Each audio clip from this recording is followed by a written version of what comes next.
এক ছিল ছোট্ট একটি গ্রাম, নাম ছিল চাঁদপুর। সেই গ্রামে থাকতো এক দুরন্তর ছেলে, নাম তুহিন। তুহিন খুবই সাহসী, কিন্তু মাঝে মাঝে একটু বেশি দুষ্টুমি করত, সবার কথা শুনতো না। গ্রামের পাশে ছিল একটি পুরনো খেলার মাঠ। সবাই বলতো সন্ধ্যার পর সেখানে নাকি একটা ভূত ঘোরাফেরা করে। তুহিন ভাবল, ভূত ভূত কিছুই না, আমি গিয়ে দেখে আসবো একবার।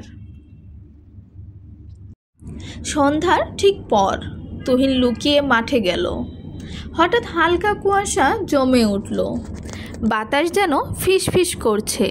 এমন সময় একটা ফ্যাকাশে সাদা আলো জ্বলে উঠল, আর সেখানে দেখা গেল একটি ছোট্ট ভূত।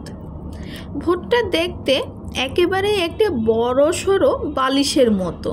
মুখ বেঁকিয়ে বলল, তুই এখানে কি করিস রে? তুহিন ভয় না পেয়ে বলে উঠল, আমি ভূতের খোঁজে এসেছি, তুমি কি ভূত? ভূত একটু গম্ভীর হয়ে বলল, হ্যাঁ, আমি ছোটদের ভূত। তবে আমি কাউকে ভয় দেখাই না, যারা দুষ্টমি করে তাদের একটু শিখিয়ে দিই। তুহিন বলল, তাহলে আমাকেও শেখাও, আমি মাঝে মাঝে আব্বুর কথা শুনি না।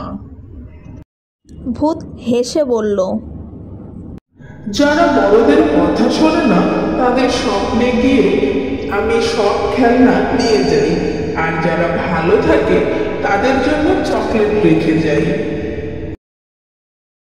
তুহিন অবাক হয়ে গেল। সে প্রতিজ্ঞা করল, আমি আর দুষ্টমি করব না, সব সময় সবার কথা শুনবো।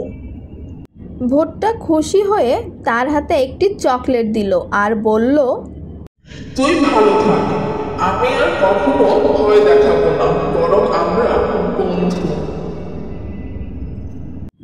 এরপর থেকেই তুহিন ভালো ছেলেতে পরিণত হলো, আর রাতে ঘুমালে মাঝে মাঝে স্বপ্নে তার সেই ভূত বন্ধু এসে বলে, ভালো থেকো। বন্ধুরা কখনো ভয় পায় না, শিখে যায়।